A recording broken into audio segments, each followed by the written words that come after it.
You are listening to I Am Refocused Radio with your host, Shamaya Reed. This show is designed to inspire you to live your purpose and regain your focus. And now, here's your host, Shamaya Reed. Welcome back to I Am Refocused Radio. Once again, we are here today, and just like the time, we have another show lined up for y'all today. Boy, do we have a powerhouse. I'm excited about this one. We have Patty Aubery. She is a visionary leader and a mastermind, the mastermind behind the billion-dollar brand Chicken Soup for the Soul Enterprises. You know that. You are sleeping underneath the rock. We don't know about that. As the president of the Canfield Training Group and being an author of 14 New York Times best-selling books. Patty knows her stuff. She knows what she's doing. She has tons of experience, and she's going to share a lot of insight on this with us today. So first and foremost, Patty, thank you for clearing your calendar to talk to our audience today. First and foremost, how are you doing? I'm good. Thanks for having me. I'm excited to be here. I love your show. I appreciate you just taking some time. So once again, knowing that you have a lot of work experience with success coaching and business strategy, kind of give us a little behind the scenes. What got you started into this successful path?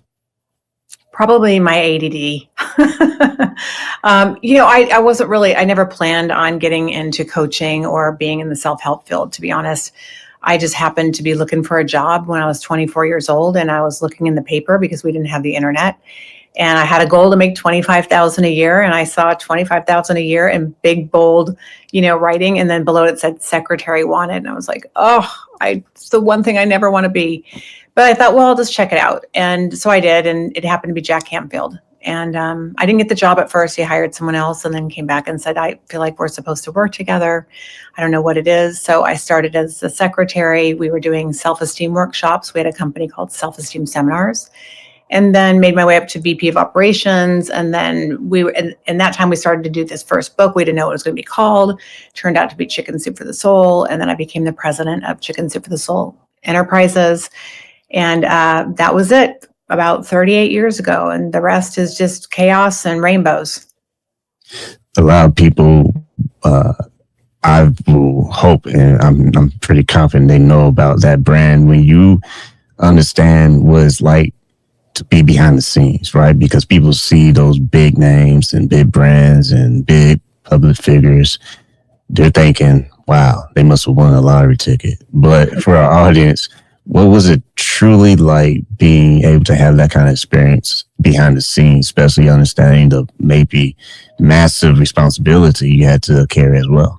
Yeah, it was amazing. I mean, in the beginning, it was just he came to the office one day and said, I feel like we should be putting all these stories I tell from stage and all of our friends like Les Brown and Brian Tracy and Zig Ziglar and Mark Victor Hansen, all these different people, collect their best stories and put them in a book, because all these people are asking me, hey, that story that you told on stage, you have it in a book. And so he finally said, duh, why didn't I hear this sooner? Like, he's been hearing it over and over, right?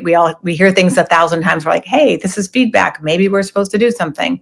And so we went on this journey. We started collecting stories, and he started editing, and I would type every edit, and we would go through. And we worked on that book from, I would say, 1989 to 92, got published in 93. But we practiced everything we believe in. We sent the book good energy. I didn't type a story if I was in a bad mood. We interviewed every single best-selling author. What did you do? What did you not do? What did you do that was wrong? What advice do you have? And so we did everything you could possibly think of to get as prepared as we could to write a best-selling book. But our goal really was just to have a best-selling book. Because if we had a best-selling book in the speaking business, we could then get higher speaking fees. At the time, we were probably getting, a couple $1,000s for a keynote. And so that was the big idea. And so we did it, and it came out, and we had this huge marketing plan. But before it even came out, we finally finished it, and then we gave it to an agent. And the agent took it to every single publisher on the planet, literally every publisher. And we got no's across the board.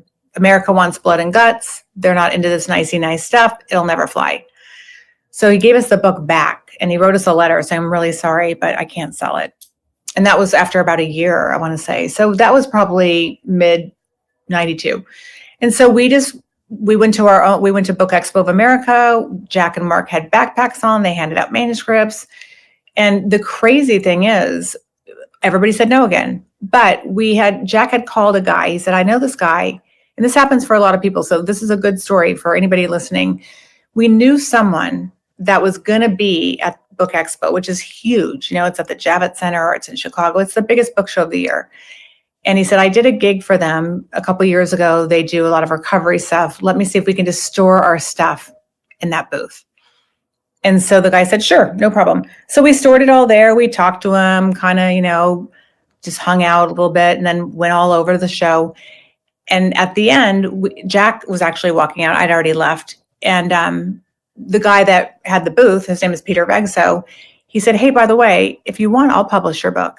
And he was a printer. So he did printing, distribution. He did everything from the beginning to the end. He got the book. They did editorial. They did artwork. They did layout. They did printing, distribution, the whole 9 yards.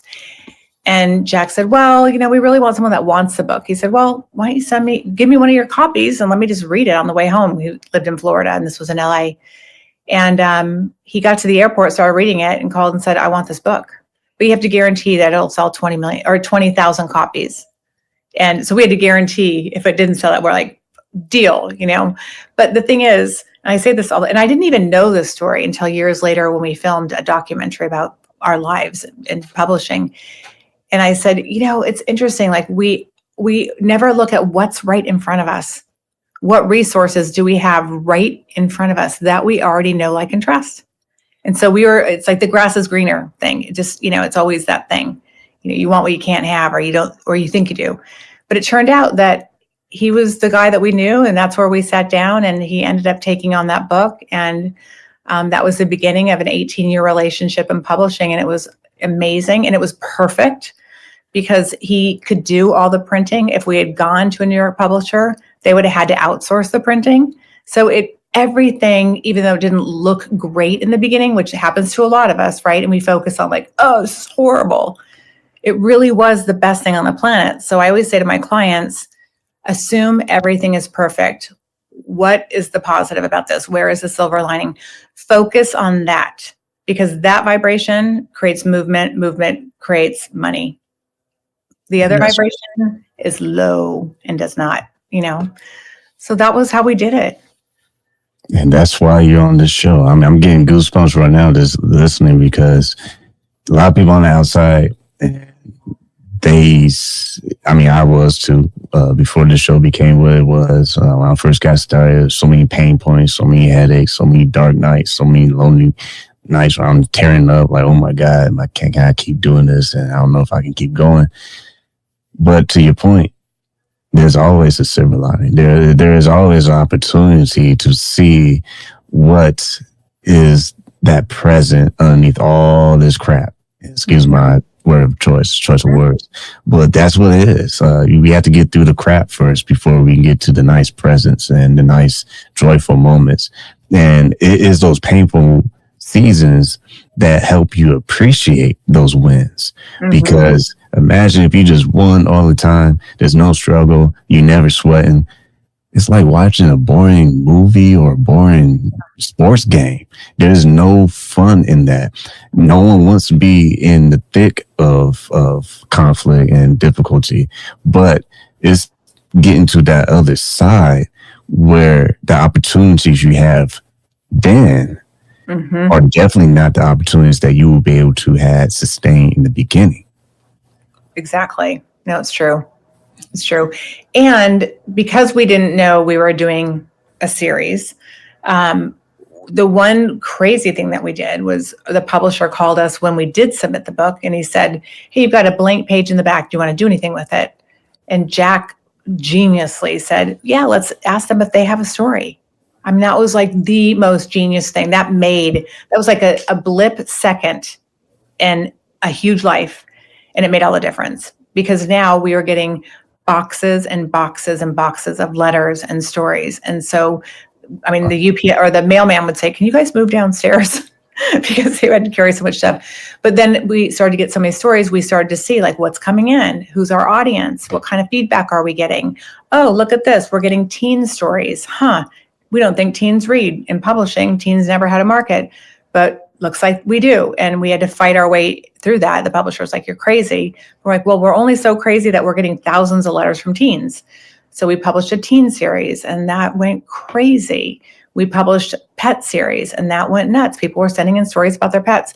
So you get to learn. The more you can ask your customer or your audience or your ideal client what they want, what they're doing, what's their story. You learn so much about people that then you can start to really make very accurate decisions on where you're going next. And then, we had one woman call and say, I have an idea to do chicken soup for the women's soul. And Jack said, the great idea. Thank you. And she said, no, you're a man. And so it turned out to be Marcy Scheimoff. She went on to do several books with us. She's a New York Times bestselling author. She also wrote Happy for No Reason. But she opened up a whole new area. Like, we can bring in other authors that are experts, that have platforms that specialize in different demographics. So that was another way that we could scale our business. Like, how do we get distribution and sales? We can't do it all ourselves. And a lot of us think, if I don't do it all myself, I'm slacking. But really, that's just a story that we're telling ourselves. And so when she came in, I was like, all right, what other authors do we know? And then I was like, well, if she's doing that, I want to do Chicken Soup for the Christian Soul. And then that did really well. And I went on to do a ton of other things. So that opened up a possibility for me. So it was like just being open and not being so attached to the way we think it has to look. Because and to be honest, I was kind of like, I don't know if this is a good idea. I mean, come on. Chicken soup books are bought by women already. And Jack said, hold on, this could be, maybe it would work. Like, we should really look at this.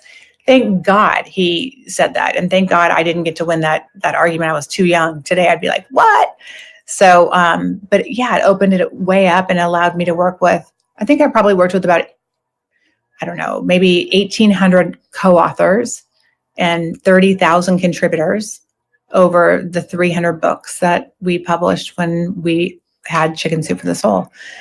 But, it allowed the scalability. It allowed people to come in. And it also allowed us to have distribution in pet food stores or pet, like PetSmart or any pet places. At the same time, we could have a golf book in golf greens and sporting goods stores, and we could have a woman's book in traditional markets and in spas. So we had to look at how can we keep the distribution separate enough to really do well and keep things going so it doesn't look too confusing. So it was a little bit of a juggling act in the beginning, but once, talking with you earlier, it's like you now have a system, what you're doing. It's a machine. So now it's keeping that machine oiled and well oiled. And once you have a system, then you can start to look at, all right, this is working. Now I'm not putting out fires. What else do we want to do? Right. And so how else can I scale this brand that's turning out to be a household name, unbeknownst to all of us? And what kind of licensing deals can I do? I can do fridge magnets. I can do greeting cards. I can do dog food. I mean, Chicken Soup for the Dog Lover Soul was our biggest, license ever. It was several $1 million. So you don't know where it can go, but if you're open to what's possible and you surround yourself with really bright people, anything is possible. Once again, listening to I Am Refocused Radio and watching us online, talking to our special guest today, Patty Aubery. She has a website. You go to pattyaubery.com. It's crazy I get to have this interview because when I was younger, believe it or not, I couldn't tell you off the top of my head which book it was, but I did have a product from the brand, Chicken Soup for the Soul. And it's almost wild just thinking about it right now because like I can see right now, me in my room, and I'm like probably maybe middle school, and I'm holding this book, and I'm like, man, listen to Patty talk, and I'm literally one of those people who kind of grew up with the brand. Mm-hmm. So I love the fact that small beginnings are a lot of things that people overlook. They want the quickest and fastest way to experience the success, experience what it feels like to win. But it's those battles of losing where you have to actually catch yourself and say, okay, I haven't lost yet. I'm just in the losing season. Once I get out of that season, now when the winning season comes, it's because I've learned something from that losing season. But too many times we sell ourselves too short too soon because we try to say our losing season is we lost. Yeah, but we didn't really lose anything. We gained a lot of wisdom, experience, and data to say, like, okay, that didn't work. How can we do it differently? What do we need to tweak? But I think so many people, especially in today's world with Instagram and Facebook and X and, YouTube and everything else. I mean, it's crazy. It's like this instant gratification, and people are saying like, and people used to say to me, oh my God, you guys came out of nowhere. It was like overnight success. And I would want to clobber them because during those 89, 90, 91, 92, 93, 94, because I didn't see a check for, I don't know, almost 2 years because the book wasn't selling, and then suddenly it just went crazy.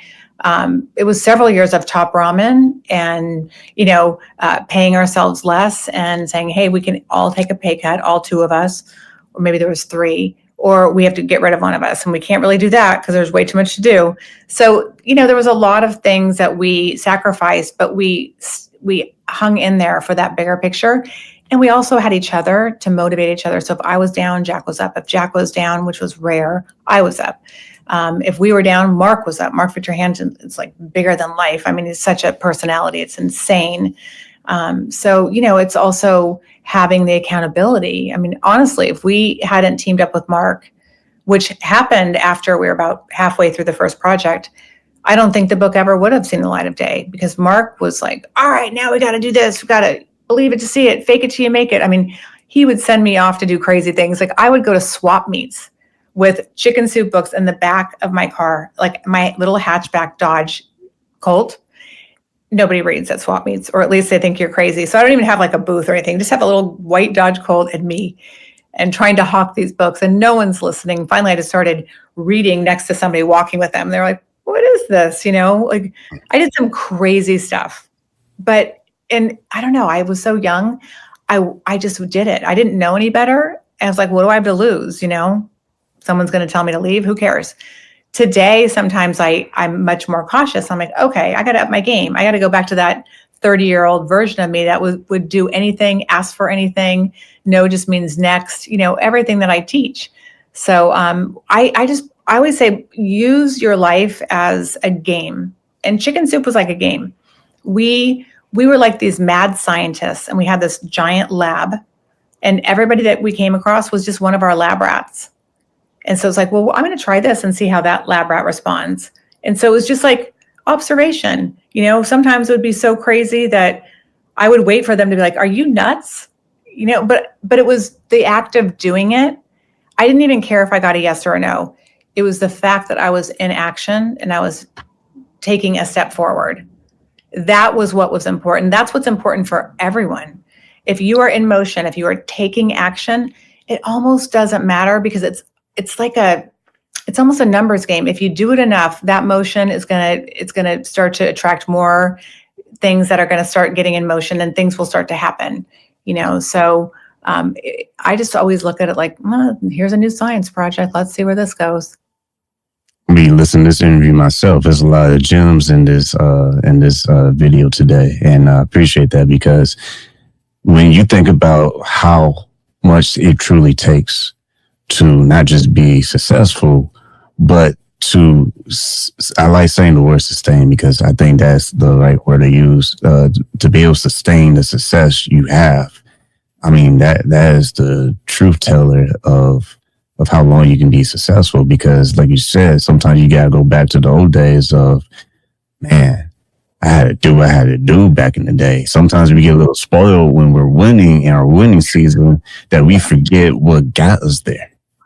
Yeah, that is for sure. And again, it's, I think everything happens for a reason. I mean, if I did the math when I thought we lost out on an agent, that was 15% of 300 million units. So if I got $1.25 a unit, which is about what we got, think 15% of that. That's a lot of money that would have gone out to an agent. We didn't have to pay that money out. We used it for overhead. So, it's crazy how things work. But yeah. And there were a lot of systems, and systems can be painful for people. And I know probably a lot of your listeners are entrepreneurs, big thinkers, more creative. For me, I have ADD on steroids. Like everything is a squirrel. But Jack was so attention to detail, cross every T, dot every I. Used to drive me insane. And then at some point, about 7 years into our relationship, I'm like, let's just appreciate the differences. I'm obnoxious. I'll go out there and get the deal. You make sure it's really good, and so we just started to look at, we needed both of those skill sets to do what we were doing. And we had to deliver really good books, and Jack had to be a great speaker, and I had to be a really good marketer and a strategist. And so we stayed in our lane, and we did what we had to do. But it was a crazy, amazing time. And throw in there getting pregnant with 2 kids and getting married and having a family and juggling, how am I going to do this and that at the same time? And it was pretty nuts. But when you are really invested and you're really looking at where are you good at what you do, and if you can really notice that it's probably your passion, right? You love what you do. You're passionate about it. You may not have known that your passion was to, interview people and share good news and data around the world. We don't know until we try a lot of different things. But when we find that sweet spot, then anything is possible. When we're not going for the dollar. And I know that we've talked and you've said, I wasn't thinking about the money I was going to make. I was thinking about a quality product. I wasn't either. I passed up a pretty lucrative position to take on this position for $25,000. I could have taken on $100,000, but something inside, and I don't know what it was my intuition, said, do this. And I thought, this is so weird. I don't know why I'm going to say yes to this. I don't know this guy from Adam. He looks like Howdy Doody. He's teaching something called self-esteem that nobody talked about back in those days. But I felt like something was right. And it was a massive decision in my life. I mean, it changed everything for me, everything. I grew up in a crazy family, middle of the road income, and in the San Fernando Valley. So I'm officially a Valley girl, if anybody ever watched that movie. And I didn't have any idea that I always knew I wanted nice things, but I had no idea what was in store for me. One of the biggest brands that is well known. Once again, talking to our guest today, Patty Aubery. She has a website. You can go to her website, pattyaubery.com. When you think about creatives, entrepreneurs today, you're right. I am blessed to be able to steward a show where I talk to some of the brightest minds all around the world. And I'm so grateful that I have the responsibility to ask these questions to all these great minds. And I'm grateful for people like yourself who consistently take time off their calendar to pay it forward for our audience and our viewers. When you think about the creatives and entrepreneurs of today, there's a lot of resources out there. There's a lot of people burning with new ideas and new concepts. But if someone right now is trying to build something that is actually impactful, you have ton of experience building something that is impactful and purpose driven. What generic words of wisdom would you share with creatives today on how they can focus in on purpose driven and being a business of impact versus transactions only? Well, I would say, and I'm a firm believer in your business has to make money. I mean, in the very beginning of Chicken Soup, I was like, I wanted to make money. Jack wanted to make a difference. I said, together we'll be better. Call me shallow at the time. I was so young. But I did take the job for a lot less than my other offers. I would say for a lot of people that are creative, they're doing something and they are tired of it, or they're burned out, or they think they want to get out of an industry. And I would say, okay, that's good. If you have some invention, great, go find investors, go that route, find people that have been where you've been, done what you've done, and get their advice. What did you do right? What did you do wrong? Do not believe everything you read. Make sure that you have evidence. If you have an idea, believe your idea. People tell you it's not a good idea, you can fight that one. I never say just take anybody's advice on that, because I have crazy ideas and they've worked and people have said they won't. But when you're building something new, I always say start with start with like 5 years out. What does it look like? What do you need to do? You need to back into your numbers. If I'm going to invest this much money, I need to produce this much in revenue. How am I going to produce that much in revenue? Have I brought in all of my expenses, whether I have to run ads, I have to go out there and speak on people's stages, I have to meet with people that are buyers at this, and this, like plan out every single move. It needs to be a massive roadmap on paper or in a Google spreadsheet. But you got to have a spreadsheet. You've got to look at every single thing, ask other experts, what am I missing? Do I really need to go take this course? My answer is almost always no. You need to invest in you or people around you. Some courses are great out there, but I see a lot of people taking all kinds of courses on how to market my whatever. They don't even have their whatever done. I'm like, get your stuff done. Like we had a book that was a good book. We had 50 people read that first book and grade it on a scale of 1 to 10. How would you rate the story? 10 being gave me goosebumps, made me cry. We only used the 10s. We spent months editing and restructuring each of those books. So do your work first. And I think people want the cart before the horse. And it pains me because I see so many authors and so many creatives going out and spending upwards of 100, 200, sometimes 300 or 400 on these crazy courses. And, we're going to teach you how to create a certification course. Like you've never taught anybody your content. You have no business creating a certification for other people to go teach it. And not to be mean, but like become an expert at what you do. There's something about that 10,000 hours. Get it done. Make sure it's good. Do not skimp in those areas because an okay product isn't scalable. That's good. So, and it's like, I know we all want to get there, but I got news for you. Like getting there is great, but then you're there and you're like, okay, now what? It's the journey. It's all the stuff you go through. It's the good, the bad, the ugly, the crazy, the funny, the ridiculous. That's where the transformation happens. And if you can just step back and be like, well, that was a weird day, but you know what? Someday I'll be talking about this from stage and we'll all be laughing about it. And when you have people around you that will support you and not try to talk you out of your dream, but be there to look at, okay, how can I help? That is a huge thing because lots of times entrepreneurs come up with ideas and their spouses freak out. Like, oh no, that's crazy. Like we don't want to rock the boat here. We got a good thing going, right? And that's understandable. That's what makes them feel safe. So looking at how to navigate those waters, maybe working with somebody like me or a coach or something that has been there, done that, but has a proven track record, a really good one. So just the little things, because, and I also say, don't quit your day job and like, don't quit your day job for your dream job until you build a bridge to that dream job. So all these steps have to be in place. Start leaning into it. Start making it your side hustle. Start to see that revenue coming in. Because when you have revenue coming in and you're starting something new, your vibration's higher because you're not in lack. But the minute you say, I'm just going to jump ship, I don't even like this company, I'm going to go over here and write a book or become a coach or, I don't know, do something different. You're kind of abandoning all of your wisdom, all your expertise, all the places where people know, like, and trust you, where you have credibility and visibility and probably profitability for the unknown, which is fine. But if you just jump off the cliff and you haven't learned to swim, you're going to be like, how am I going to make my rent?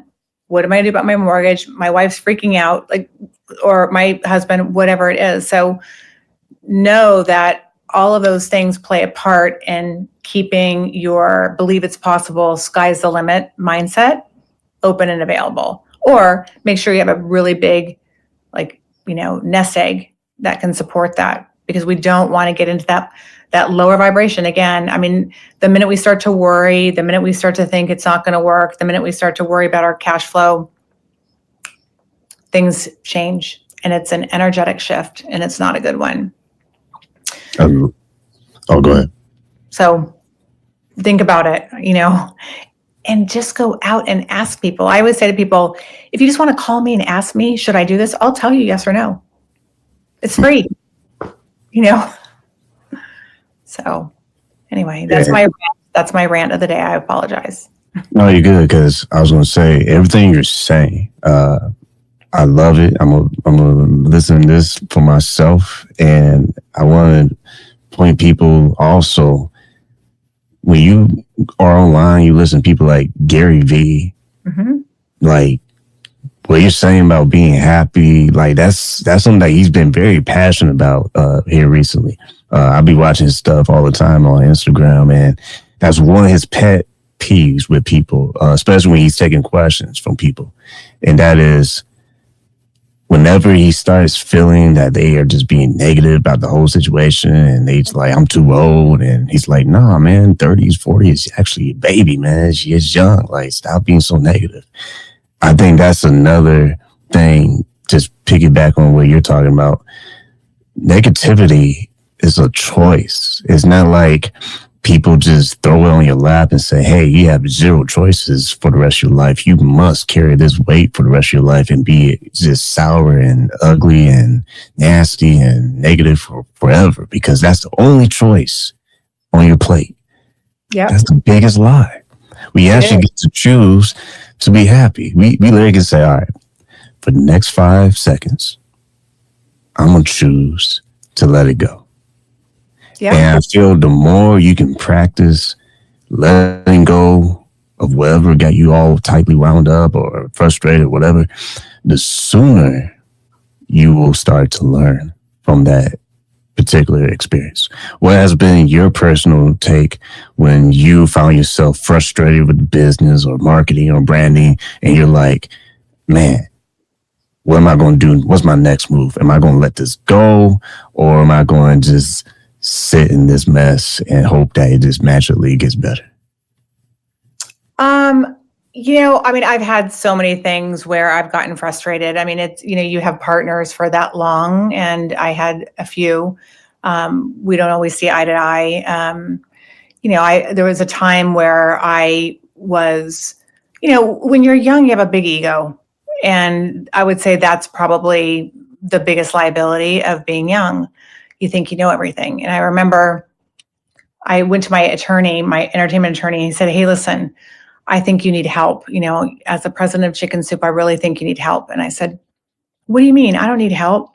I can handle this on my own. Like, I've sold 50 million books. And he's like, well, listen, if you want to sell another 50 million, you need to find someone that knows more than you know. And I think I'm the right person.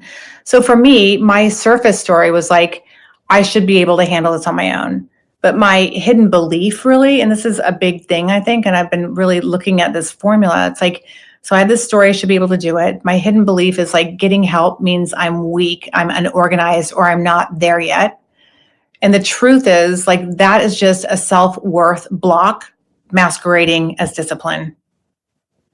So it's not really the truth. So if I reframe it and I look at getting help isn't indulgent, it's evidence that I'm taking my business seriously and I want to go to the next level. And every top producer, treats support as a growth strategy. So it's like, I would say, being hard-headed, not thinking I need something, but eventually, caving and thinking, okay. And ironically, when my attorney said that to me, he said, Jack and Mark can't help you. They're speakers. They don't know more about business than you do. You've done well and you need help. And so I went and interviewed this guy that he referred me to. And I didn't really even like my lawyer at the time. And so I went and met with this guy, and I kind of liked him. And then I went to my parents' house and I was talking to my father, and I was moaning and groaning. And he said, well, who is this guy? And so I told him. He said, I know him. I did a licensing deal with him for Kathy Smith vitamins. My dad was a big guy at Nature Made Vitamins. And he's like, if you get him, you're lucky. And to this day, we are still like thick as thieves. I mean, we talk all the time. We worked together for over 30 years together, did tons of deals, did tons of lucrative stuff. He was a great mentor for me, and he had way more education, way more experience. And it was awesome. So sometimes it really pays to put your ego in your back pocket and, listen. It's good stuff. Once again, You're listening to I Am Refocused Radio and watching this online, talking to our guest today, Patty Aubery. Go to her website, pattyaubery.com. Can't believe how fast this whole interview went by. But before we let you go, for our audience and viewers, if those who want to learn more about you and your resources, what's the best way that they can keep in touch with you online? If you go to my website and you go to pattyaubery.com, there is a place that you can actually fill out something and ask me any questions, and somebody on my team will get back to you. The one thing I will say is, if you do like this interview and you do want to find me, you have to spell my last name right. So it sounds like Aubery, but it's really Aubery. So it's A-U-B as in boy, E-R-Y. I think I might own that domain, but I'm not sure. So I'd hate to miss you if you don't spell it right. So it's PATTYAUBERY.com. But once again, I can't believe that this episode is already landing right now. But I want to say real quick to our audience, I want to thank you for tuning in. And I think it's been working. I've been trying this little homework assignment for the past 3 episodes. It seems to be ticking up pretty good. So like always, please, one thing I ask you to do, if you enjoy this show, if you enjoy this episode, share it with one person, please, because that's a domino effect. Apparently, is helping even the show's platform to grow. So I just want to say real quick to our viewers and listeners, thank you so much for doing the homework assignment. Maybe that need to make that a club thing or something. Share one time with a friend. Definitely hit up Patty and what she's doing and share this with someone that you love and appreciate, and hopefully you will come back even better than before. Like I always want to say to you, Patty, thank you for your time. You're welcome. It was great to be here with you. And again, congratulations on your success.